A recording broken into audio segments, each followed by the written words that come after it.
Welcome to Watching Mental Health, your place for all things mental health. On this show, we break down the stories, the research, and the stigmas. And we discuss treatment and recovery with providers, professionals, loved ones, and those with lived experience. It's time to talk openly about mental health, mental wellness, and mental illness. Join the movement and join us live every first and third Wednesday at 3 p.m. Pacific Time. Hi, everyone. Welcome to another episode of Watching Mental Health. I'm Katie Wechter, and I am your host today. And I'm so glad to be here because we are talking about a very special episode, a very timely episode, I think, and that is about holiday stress. And I think we're all feeling it a little bit right now, whether that's related to the recent election or that's related to the upcoming Thanksgiving and or Christmas with the family. I know that it is kind of a challenge for some. And as much as we want the magic of the season to come alive, mental health challenges, stress, and life can and does get in the way of that. And so I figured that on this episode of Watching Mental Health, we would talk a little bit more about mental health around the holidays, how to manage that, and also address the big elephant in the room, grief. And I think no one really talks enough about grief during the holidays. And so the holidays are tough. And I know that I have had challenging holiday seasons, and some have been easier than others. I think the same can be said about anybody, right? When you spend the holidays alone, that can be more challenging. When you spend the holidays after a divorce or after the loss of a loved one, I know that can be really, really difficult for, I think, anybody. And so let's talk about it. So, what is holiday stress? Well, holiday stress basically is the feeling of that overwhelming pressure and anxiety that occurs during the holidays. I think some of us can feel it in our chest, right? Some of us can also maybe feel it in our tummies. Maybe we don't sleep well. Some of us can really feel it maybe in the form of headaches or distractions. And that can be really hard.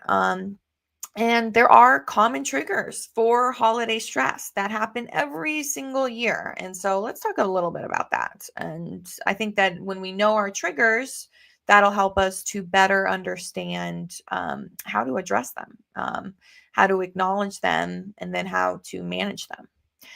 And so, holiday stress common triggers include, first and foremost, I think financial stress, right? We all feel a little bit of that extra strain around the holidays. I think we're all still not used to the high prices of groceries that I don't know or have actually are going to go down. And, adding on all of that extra stress of buying presents, of expectations, of social events, all of that adds up. It all adds up, and it's all financial stress as well, especially here at the end of the year, which I know for some can be even more stressful just in itself around finances, taxes, all of that good stuff. Another common trigger of holiday stress is family dynamics and conflicts, right? So I think that we're going to see maybe a little more of that this year, depending on what our family dynamics are. I know that politics has strained a lot of families, and a lot of families may be bringing that kind of stuff up during the holidays. And so my one kind of steadfast rule is don't talk about politics during the holidays. I also don't like to talk about religion during the holidays. I think that's another perhaps contentious point for some families, and there are families where people will go off and develop different points of views, different perspectives on life, join different parties than their families, and even perhaps join different religions than their families. And all of that tends to be brought up around the holidays. Funny enough, that kind of stuff can be brought up around weddings too. Family dynamics, I think, are very stressful to manage during weddings and during really anything that's important, any important events in life. The family dynamics can add an extra layer of stress. Another common stress trigger is overpacked schedules and social obligations. So I mentioned this before, but it's not just the presence, it's doing things. I think, especially for our introverted folks out there, it can be hard to get out and to socialize during the holidays, to be expected to socialize not only with family, but perhaps with work. Perhaps you are expected to show up to holiday parties that you have no interest in being there for, but you have an obligation to be there for whatever reason that may be. Those social obligations can be challenging, and especially, for those not only introverts, but for those who are, socially anxious. So for those of us that have social anxiety, that struggle to get out, that can be hard. Even the idea of even traveling during the holidays, I think is like not pleasant for anyone. And so just imagine if you are dealing with a mental health condition on top of that, that's even more stressful and difficult to manage. And, even less is in your control during moments like that. And so that's a big part of the holidays. And, a lot of people don't talk about that, about how stressful these social obligations can really be for us and how draining they can be. And another thing that's really draining, and the last trigger that I'll touch on, is grief and loneliness. So spending our holidays alone. And it's not just grief after someone who we love dies. It's grief after a child moves away to college, right? It's that empty nesters syndrome. It's that big change. It's grief after a divorce, after a family breaks up. The holidays can be so hard after events like that, not only for the people who are experiencing those, but for the children involved, for all of the other families that are involved in that. And, a lot of people don't think about that unless they're experiencing it. Grief is something that we avoid in life. And that can be really hard, because then when we're going through it, it feels like no one wants to talk about it. And it feels like we have no one to talk to about it. And if you are experiencing grief and loneliness, we'll talk a little bit more about that later on, and maybe some tips around that. But for now, let's get into practical strategies for managing your mental health during the holidays. So, yeah, I think that it's important to take extra time to take care of yourself during the holidays. We spend a lot of the holiday season thinking about other people and how can we, show love to other people? How can we give magic to our children? What will our loved ones want for Christmas or Hanukkah? And we don't spend enough time thinking about ourselves. So I am, first off, a big proponent of, a big advocate of, giving yourself a gift for Christmas and for Hanukkah. I think that's super important. If you're going to give something to somebody else, I think you should give something to yourself as well. Now, do you need to give yourself a gift for every gift you give other people? Probably not. But, a couple of nice gifts that that you want, that maybe no one else is going to get you. Well, you deserve that. And so that's my first little tip there. But let's actually jump through some actual practical strategies. And the first is to set boundaries. It is so essential to set boundaries during the holidays for all of the reasons I mentioned above, but for mainly the fact that, yeah, stressful holiday events happen and you have to deal with them, and you actually don't have to deal with them. You can choose if you want to show up to some of these events that you maybe feel obligated to show up to. And I know for our people pleasers out there in the world, I'm giving you permission now to say no. You can say no to an event. You can politely decline an invitation. It doesn't make you a bad person. And it certainly will not make anyone think any less of you. So if you are not obligated to be there through work or what have you, don't feel obligated to be there for every single social event, because if you're not wanting to do that, then don't torture yourself. Set those boundaries. And then limit time with challenging family members. I know it can be hard, but it's important to set boundaries even around the family. And perhaps you can't get away, right? Perhaps you can't leave the table, but you can steer clear of topics. You can not engage in conversations. You cannot take the bait, frankly. I know that we probably all have family members out there that like to stir the pot, maybe. And if we are one of those, perhaps don't do that. But, if we're experiencing that, don't engage. You can set those boundaries around that. And it's okay to walk away if you are being truly, mistreated.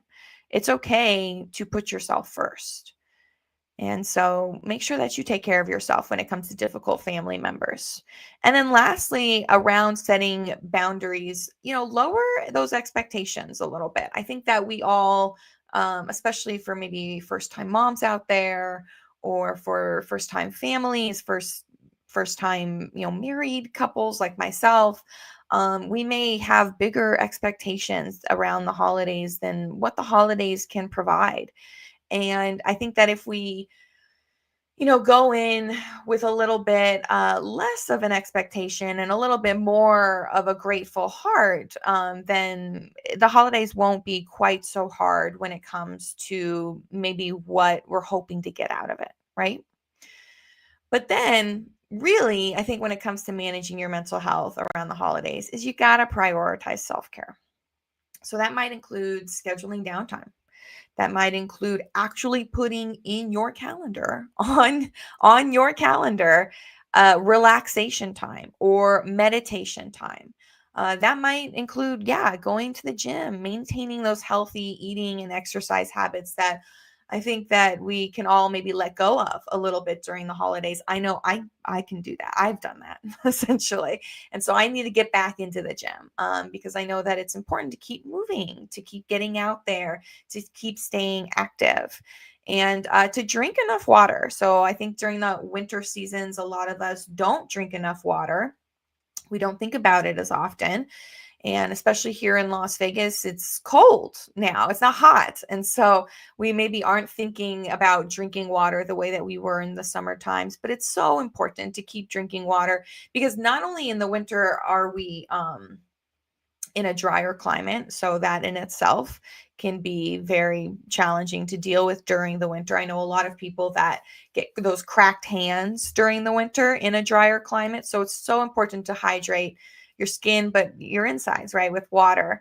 And it's definitely important to take care of your body, because there's lots of alcohol during the holidays. There's lots of sweet treats during the holidays, and it's okay to eat those. I'm going to eat some of them.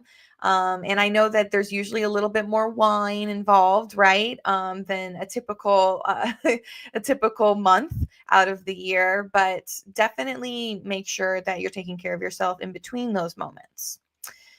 And then lastly, you want to acknowledge your grief. And so really pay attention to how you're grieving as part of your self-care during the holiday season.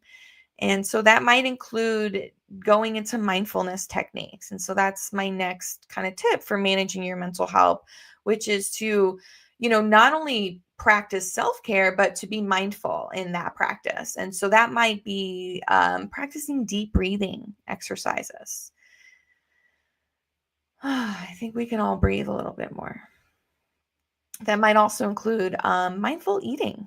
Mindful eating is very important during the holidays because, again, like I just said, there's lots of things around there, lots of things we can indulge in.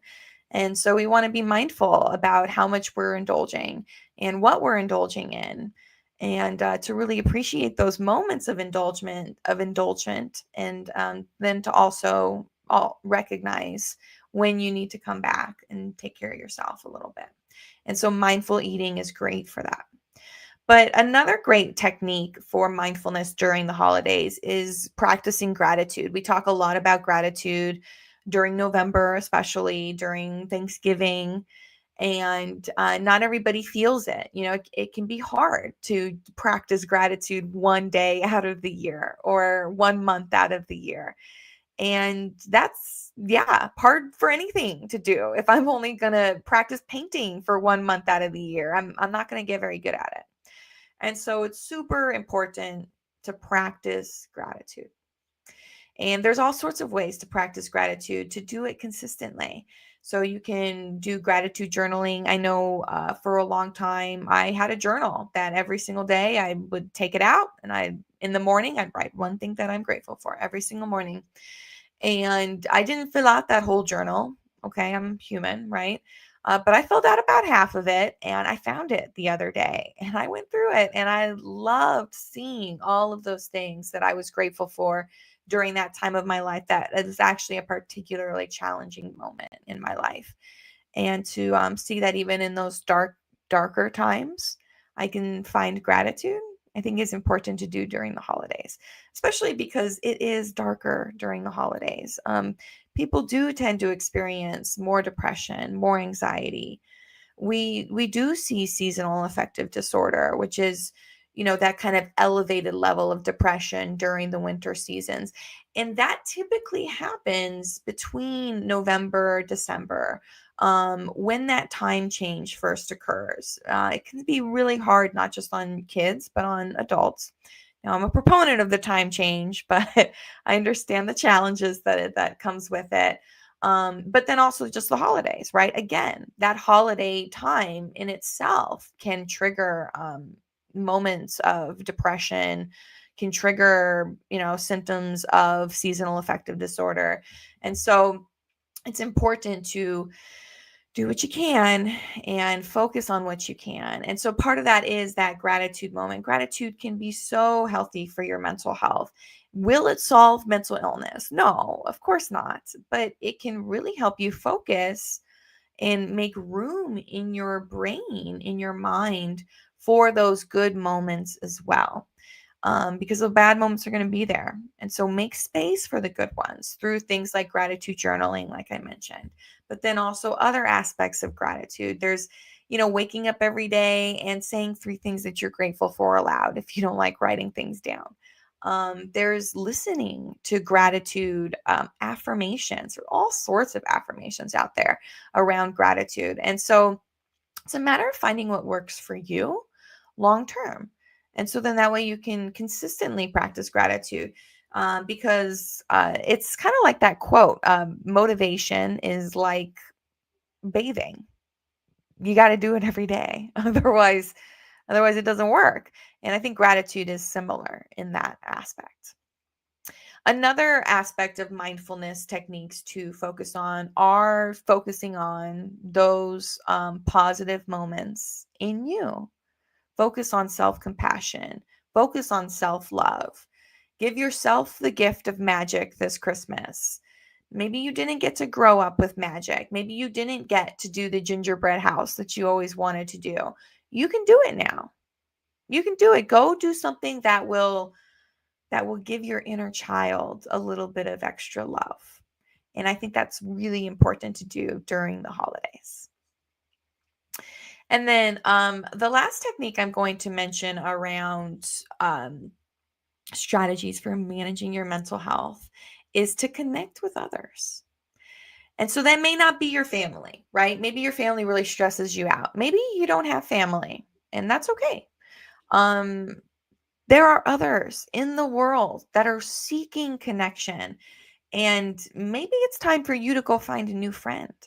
Maybe it's time to find a new group, a new community, a new support system. So there's all sorts of ways that you can connect with others. And, if you struggle to, go out with family and friends that you can join support groups. There are support groups in town. NAMI has plenty. The National Alliance on Mental Illness has them for both peers and family members. You can join meetups. You can join events. There's community events that do happen that maybe are around something that you're passionate about. Maybe there's a painting event that you really like. Maybe there's a wine event that you really like. Maybe you're passionate about children's mental health. There are lots of events that can support children's mental health or just children in general during the holidays. So there are all sorts of opportunities, and this is a chance, or this is a place, a time when Google is your friend. And so get out there, and if you don't know anyone in your immediate circle that you can connect to, find somebody in your community, because there are other people who need connection. And I think we all need connection during the holidays. And as human beings, we all need connection. All right, so we have 10 minutes left before I wrap up this show, and I'm going to take this time to talk about grief because nobody talks about it. Nobody talks about grief during the holidays. And it's because it's hard. Grief is hard, right? And I lost my grandma, my grandmother, a year and a half ago, almost 2 years ago. Oh my. And she was the first person in my life, in my family, who had died, and not by suicide. So it was a different sort of feeling to see her slowly pass away. She died just after the holiday season. And that was hard. And then people will give you that acknowledgement that it's hard, and then they won't say anything again, right? And during the holidays, all of those feelings can come up again. And it's almost like you feel like you have no one to talk to about them. And that can be really hard on your mental health. So, first, acknowledge that it's hard. It's okay to cry. Stop stopping yourself from crying. It's okay to miss someone. It's okay to miss someone that you're not allowed to miss. Pay attention to those emotions and acknowledge them. Acknowledge your little person in you. Acknowledge that pain in you. Acknowledge the broken heart that's in you. It's okay because it happens. Death is a part of life, and yet we never talk about it. And so please, please, it's okay to talk about it. Even if it's not with other people who want to experience that magical holiday season, you can talk about it with other people who miss that person. You can talk about it with other people in grief support groups. There are support groups just for grief. And I will mention a few of those in a couple minutes. So there are ways to get those emotions out. And really, that's what you need to do. You need to get those emotions out. Another really great way to get those emotions out and to acknowledge someone that you've lost during the holidays is to honor them. All sorts of ways to honor someone during the holidays. So you can keep it simple. You can light a candle in their memory. You can create maybe something special, a special craft or an ornament that would go on the tree, or just something special around the menorah.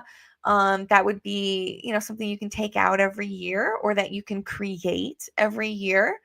You can also share stories, share images, share photos, share videos, share their memory. Cook the meals that they loved or that they cooked. Cook their favorite dish.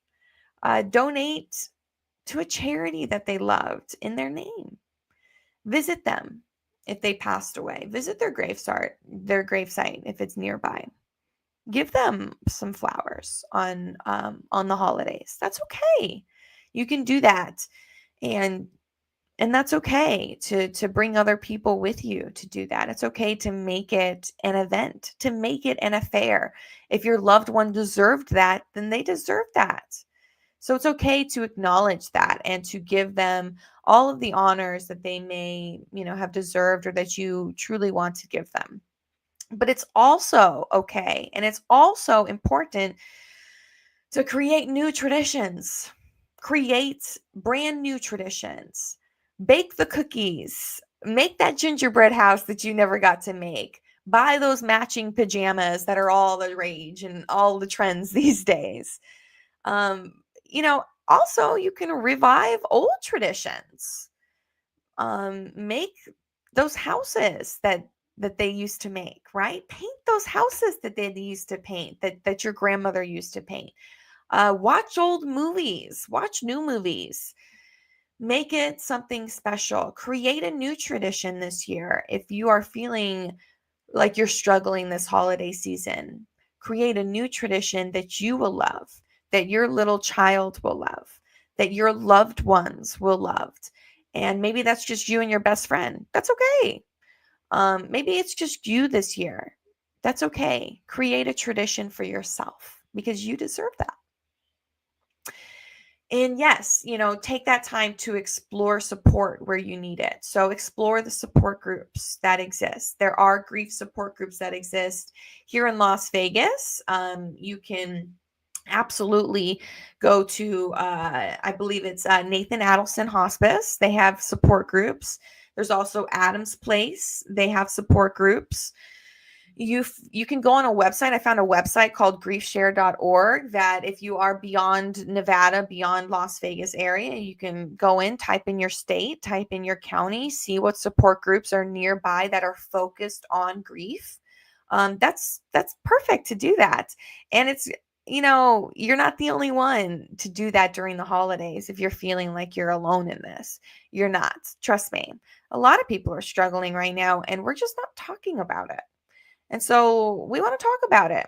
And so if you're feeling like you're really struggling and you do need to talk about it, there are other ways. There's in Nevada, there's your NAMI Nevada warm line. So it's free and it's open to all Nevadans across the states. And it's provided by NAMI Western Nevada. And so you'll just want to look at the NAMI Nevada warm line and you'll be able to see that number there. There's also a warm line for teens, a teen text line. And so our Nevada teens can have somebody to talk to during the holidays if they're struggling. There are helplines. So let's say you're looking for a certain support group. Helplines exist, they're out there. And there are NAMI helplines as well. So you can call the NAMI National Helpline. You can call the NAMI Southern Nevada Helpline if you're here in Las Vegas in the Southern Nevada area. And they have all sorts of information. And there are all sorts of helplines out there. And so this is another place where Google can be your friend. If you're looking for really assistance with that. And if you're really struggling, if you're dealing with a crisis, it's okay to call 988. That is our new suicide hotline. I know that it's had its problems and I know that people are fearful of repercussions of it. But if you are struggling and in a crisis, it is better to reach out than to not reach out. And so please, keep 988 in the back of your mind if that is a problem or if that is a struggle. And so I am just, really grateful. I would just want to end it there on gratitude. I'm grateful for this show. I am grateful for my listeners. The show is small but mighty, in my opinion. The show is a passion project of mine. I absolutely have loved all of the guests that I've had on, all of the conversations that we've had. We are talking about mental health, and many of these guests are making a true difference. And so I'm excited to keep the show going. And this is going to be the end of my second season. Our next show will be the end of my second season. So I'm excited to keep it going. Season 3 will be starting up fresh again in January with a whole new slate of guests. We might be bringing back some old ones that were really great. But please stick with us. Please share. Please get the word out. We need more people to listen to these conversations about mental health in order to break down these stigmas and in order to make a difference in our states, in our communities, in our policies. We need to share these stories and be willing to say them to the world. And so I just appreciate everybody here. again, every single one of my listeners for taking the time. Every first and third Wednesday, we are live here on PR Connections Radio. But then also check out my website, katierosewechter.com. It may change now that I'm married. So that's the big change for me this year. So the name may change, the last name. But in the meantime, just stick with me. katierosewechter.com is where you can see all of our old episodes. Please go in, scroll back, check out those old ones that you haven't seen. You can see our YouTube, our Spotify, all that good stuff if you are more of an audio listener. And then also, if you're a reader, we do have all of our transcripts up as well as blogs. And so please check out my website. Please check out our show. We're going to be here next time, December, what is it? Going to be December 4th is going to be our last episode of this season, of season 2. And again, just so excited to have you guys here and looking forward to January and to start off fresh with season 3. But please tune in next week because Trey Delap will be joining us, and he is an expert in Nevada policy around healthcare, around mental health. These are prime times because we just had the election. So he's going to talk about fallout from that. And we have our legislative session coming up. Nevada is only every other year. So the legislative session does not happen all the time. And so these are exciting times. And so he's going to break down what's coming up, what you can expect. There's a lot happening in healthcare and mental health this time around. I know the legislative session will be packed with that information and how you can make a difference. So how can you advocate and how can you be a part of the legislative session? He's going to break it all down. I'm so excited to have him. It's going to be a really good episode. So please join us next time, December 4th, for our last episode of season 2. And in that, I'm going to say goodbye. Thanks again, everyone. And I hope you have a great day. And we will see you again next time. Bye, everyone. Have a good one. PR Connections Radio thanks you for watching this podcast. Check out more episodes of this show and our others at prconnectionsradio.com.